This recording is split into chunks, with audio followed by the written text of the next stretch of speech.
This program is brought to you by the Georgia Neurosurgical Institute. For over 50 years, rendering neurosurgical care to patients of all social conditions, treating complicated problems involving the brain, spine, spinal cord, and peripheral nerves, endeavoring to encourage quality care, medical research, innovation, and education on a local, national, and international basis.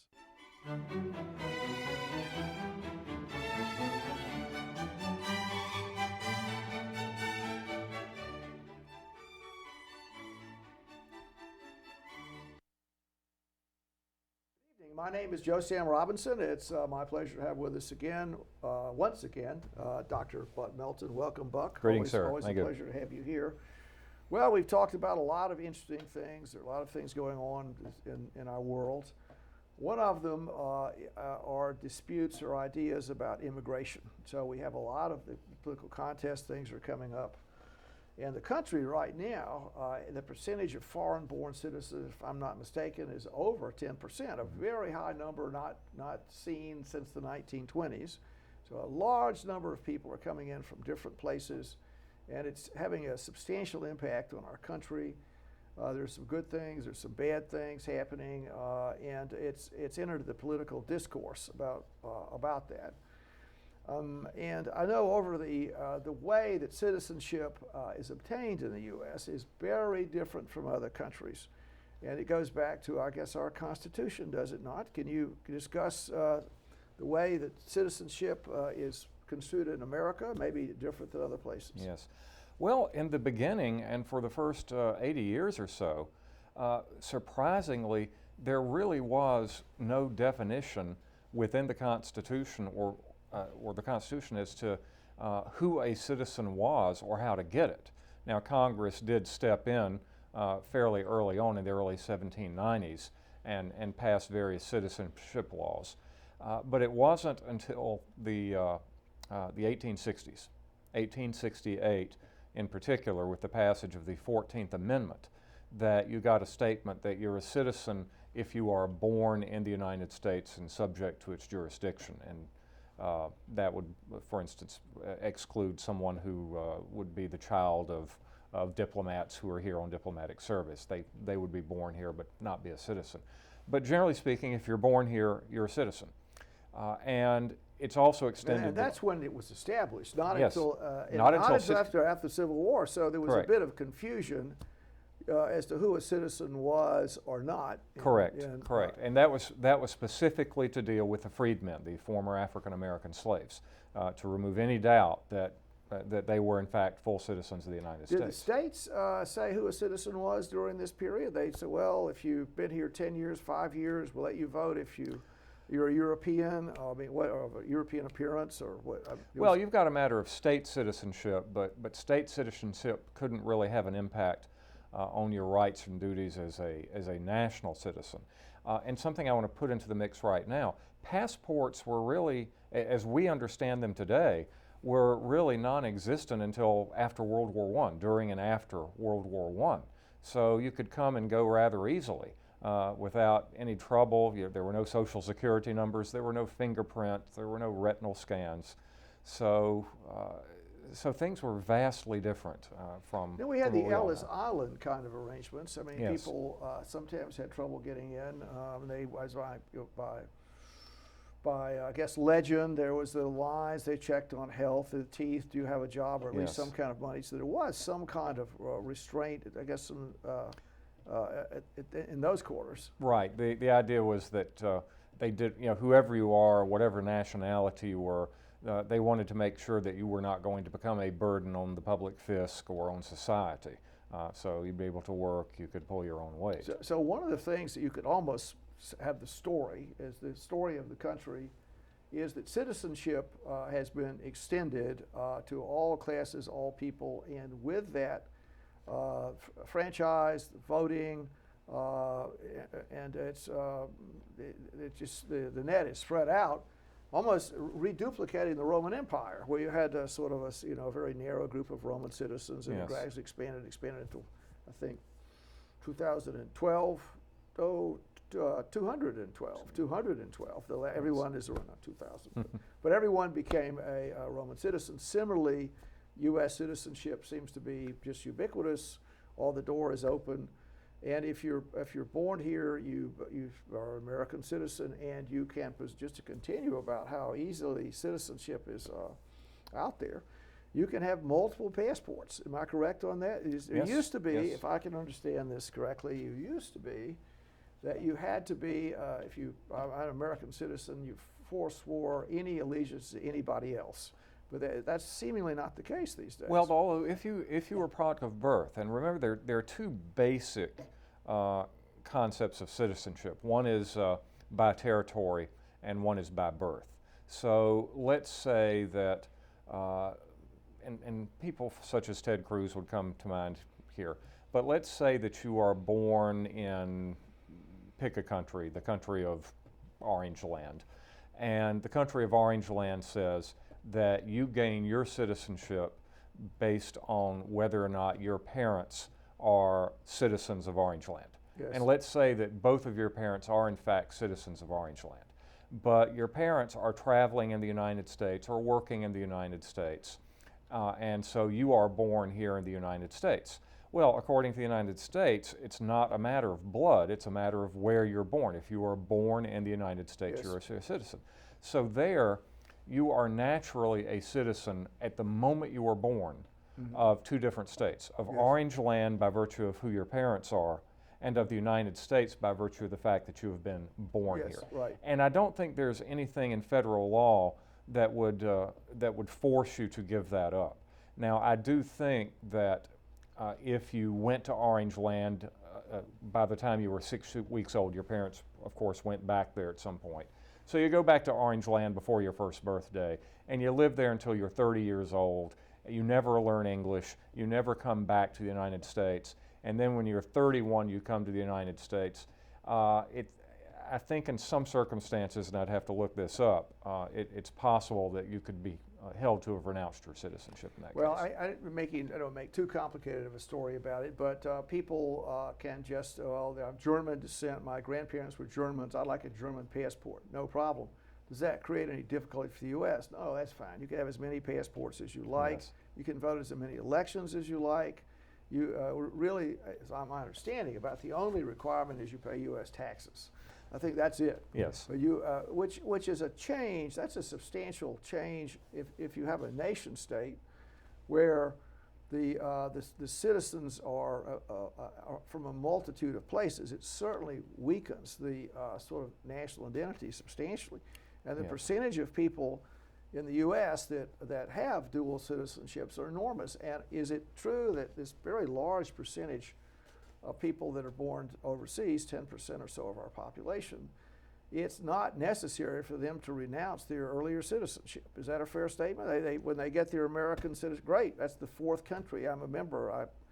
Well, yes, under federal law, as I understand it, and of course there are a lot of complexities here, but you're the children of Orange Land parent, you're the child of an Orange Land parent, but you can show a birth certificate from the Medical Center of Central Yes, Georgia right. that's clearly in the United States.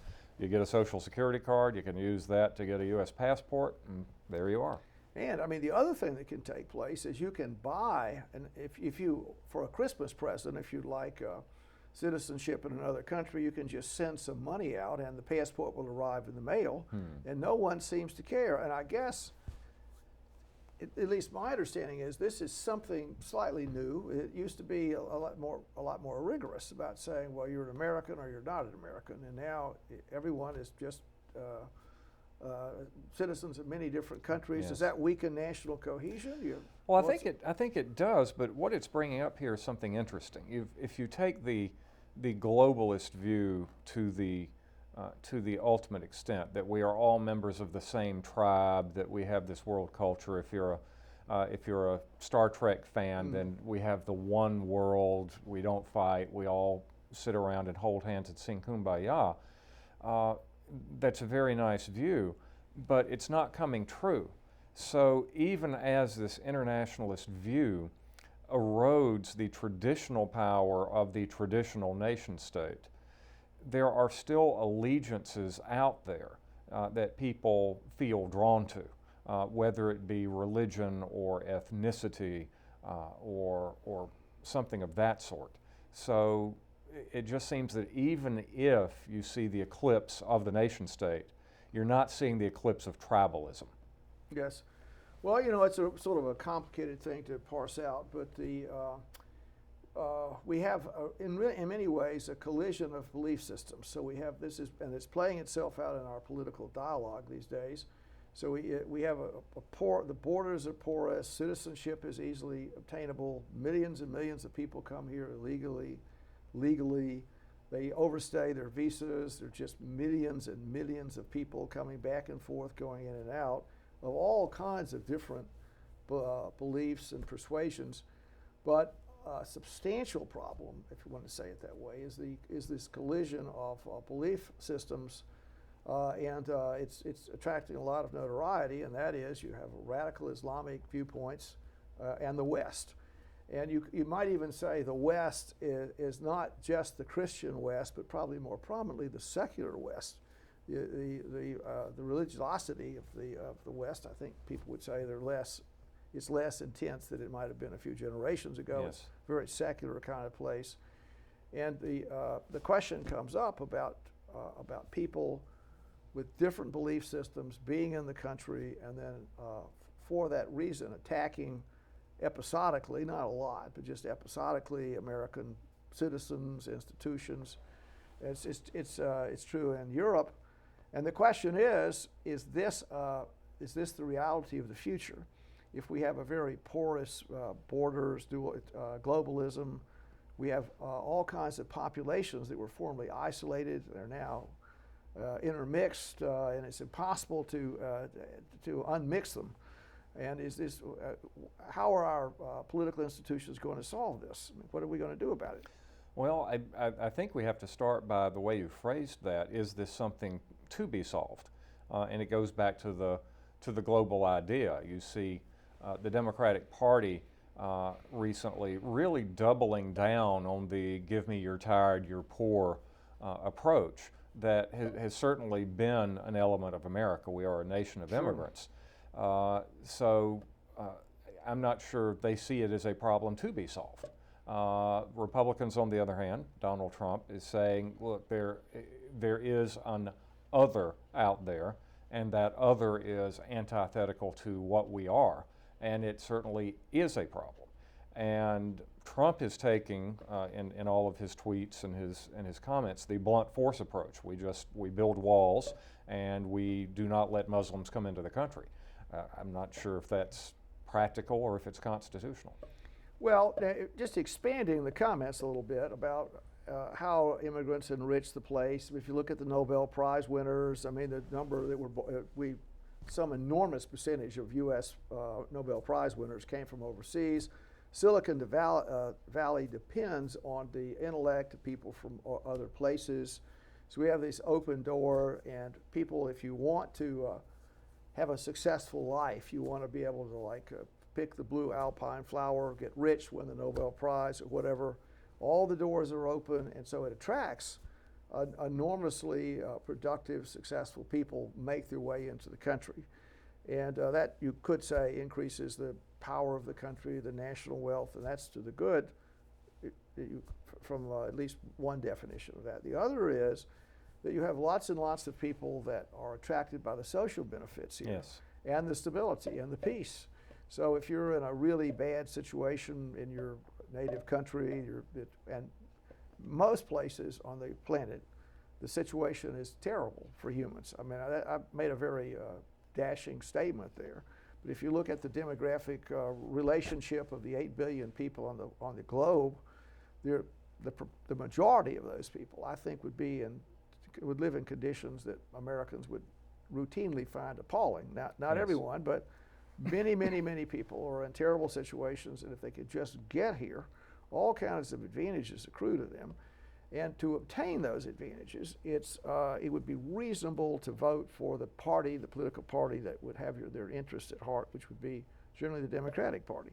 So it's not, you mentioned how the different parties respond to this, but in in general, if you have a huge number of immigrants coming in, their interests are going to be more sympathetically seen by the Democratic Party, Yes. and their interests will further be helped by income redistribution, or the society, the resources that exist in the country are going to be they're going to be siphoned in their direction, and that's causing I think some of the underlying tension that's there, and the statistics on the subject are very blurry, aren't they? Yes. That's my thought. It's hard to get some reasonable numbers. Yes, although I would back up a little bit. I think I might take issue with your statement on the Democrats, or we may want to tease this out a little bit, that I think that the Republican, I don't think that, I would hope that most reasonable people, whether Democrat or Republican, would want a hot lunch for all orphans and improved education and everyone to hold a job. It's just how they go about doing it, trickle down versus. Yes, right. And the Democratic approach seems to be, well, to quote Yoda, quicker and more seductive. Yes. The faster handout, the bigger safety net. And so if you're coming from a bad situation, that would seem to be a much better draw. Certainly Ted Kennedy thought so when you see the revision to the Yes. immigration laws. Which was a huge deal. I mean, that basically Going to change the demographics. Yes. That was a huge, big deal. I think it was 1965, around then, is Yes. that suddenly, and many of this was just the tensions had been rising in America for a long time. We had the assassination of JFK, Lyndon Johnson was on board, and that was that event taking place over 50 years ago. It's just been an incredible event, and it's changed the whole complexion of the country, its belief systems. It took a country that was mainly a European, well, mainly many different groups here, but the preponderant majority were of European descent, and it was had a Christian ethos there. And now one of the things out there is the whole cultural underpinning of the country has been altered, and a lot of the events that are taking place with candidate Trump sort of playing on that tension that's seemingly present Yes. with this change in cultural values. Yes, and I generally think that that there is a different view of immigrants today. Now, it's not a black and white sort of issue, because of course when the Irish were coming in such huge numbers in the 1840s and the 1850s, yes, they were vilified to a huge degree. But I think generally down to a large degree down to the 1920s, the idea was we are happy to have you if you will pitch in. What we don't want is freeloaders. And I think largely because of the modern media, because of the big demographic shift since the 1960s, because of the civil rights movement, the huge backlash you are seeing, the thing that is producing the Trump movement, is the idea that the people who have been trying to work are getting the short end here.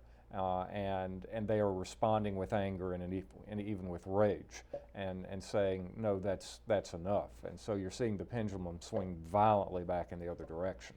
Now, I think we've stumbled on a rather important issue here, and that's the American dream. So the idea is that we have a very porous class system, and anybody can hit a home run, anybody can make $1 zillion, win the Nobel Prize, do whatever. Grow up to be president. Be Yes. the best, the best baseball player there ever was, or write great poetry, whatever. All doors are open, and you might be poor now, but you won't be poor later. And contrary-wise, if you're rich and you don't really play the game, you can't just live a life of dissipation, or the wheel of fortune will turn. And so the class system not being anything like Europe, it's very different. And the question is, one of the cards here is some kind of class system being imposed, and really often by education or access to capital. And so are people saying, wait a second, I'm supposed to be able to, the American dream for me is I'm supposed to, whatever it is, have my own jet airplane, whatever the story is.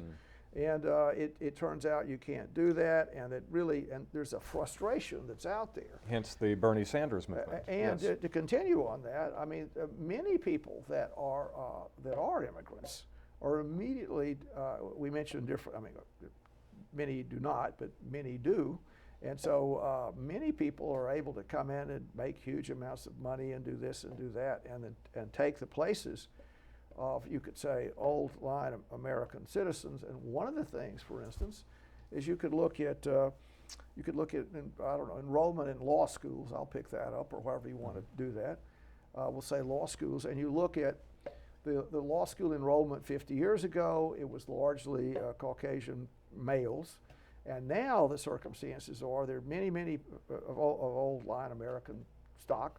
Now many people from everywhere are in there, and they've taken the place and with great merit. It's not that they just did it by by hard pluck, hard work, studying, driven people, and they're getting their place at the table.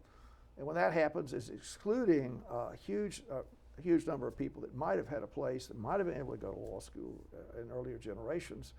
And so that's causing an enormous sort of social tension. Yes. Well, and it's the ins and the outs, the haves and the have-nots, and perhaps the demographics of who the haves are changes a little bit, but you still got this elite establishment group. And one of the best examples of this, to back up a little bit, the uncomfortable idea that whoever these establishment people are, and whether they are Democrats or Republicans, all of them are attempting to use large numbers of the have-nots.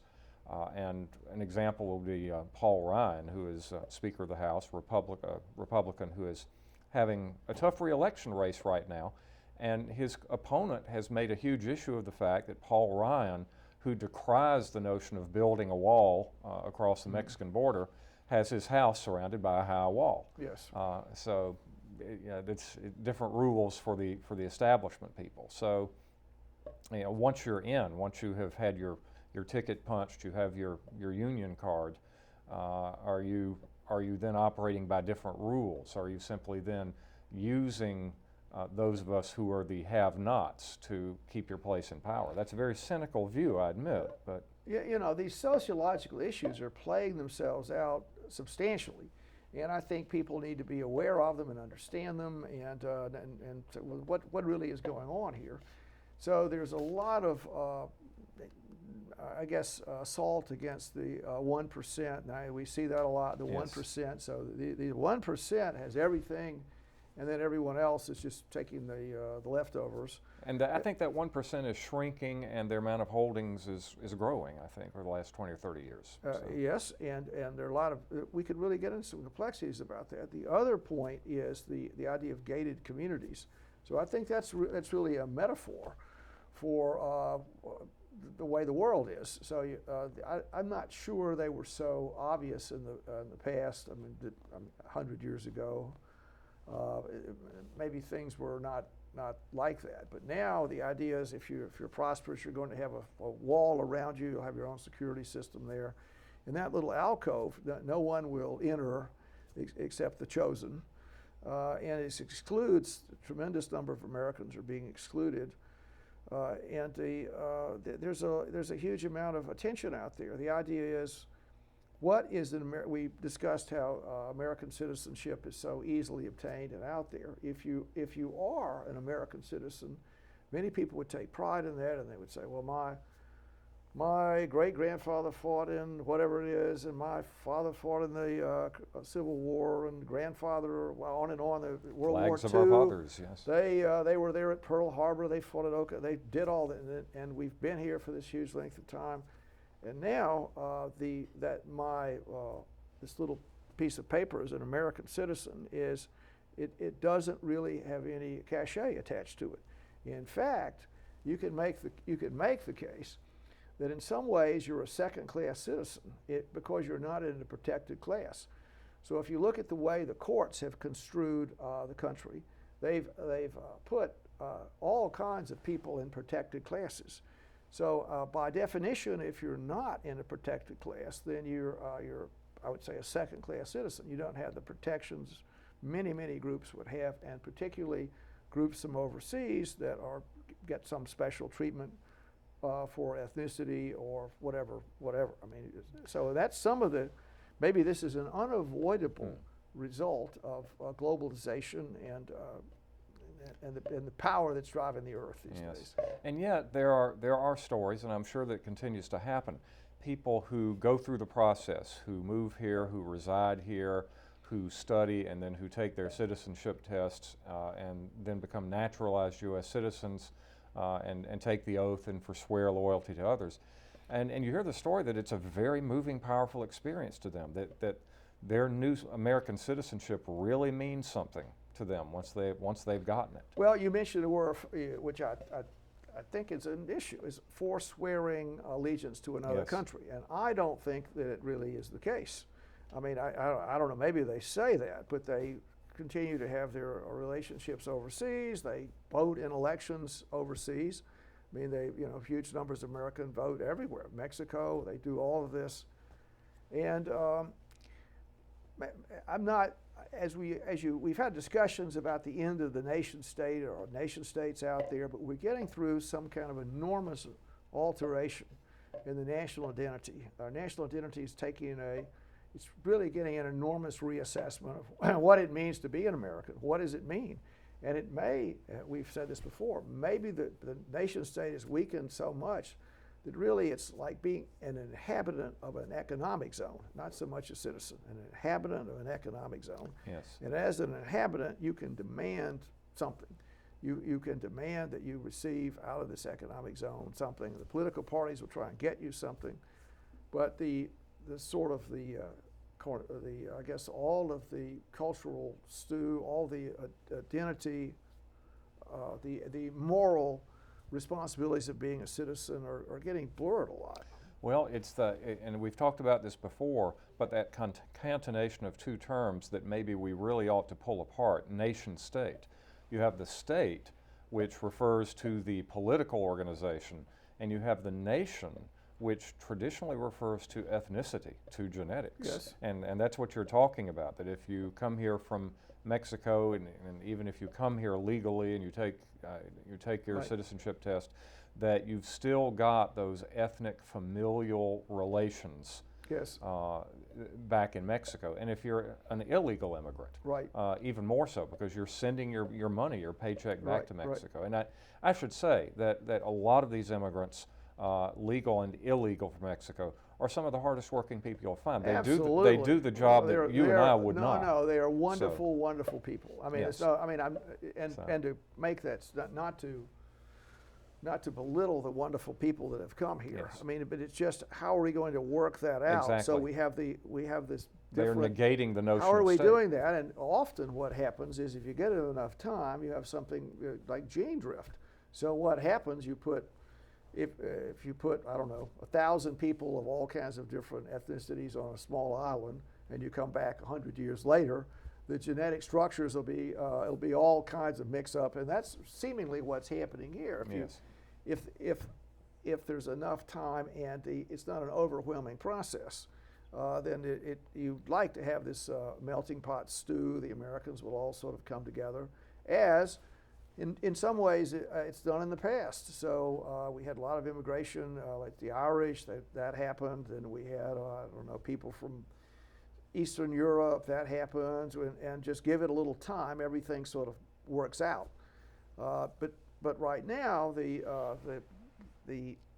I think there are other factors that are there that were not present early that made this amalgamation easier. The speed of transportation increases, the ease of communication increases, the ability to self-identify and to stay in contact with your heritage increases because of the internet and because of the interstate system. I think these things are what we didn't have. Well, on that note, Bucky, thank you for once again Thank a you, very sir. enlightening conversation. We'll have another chat another time. Thank you.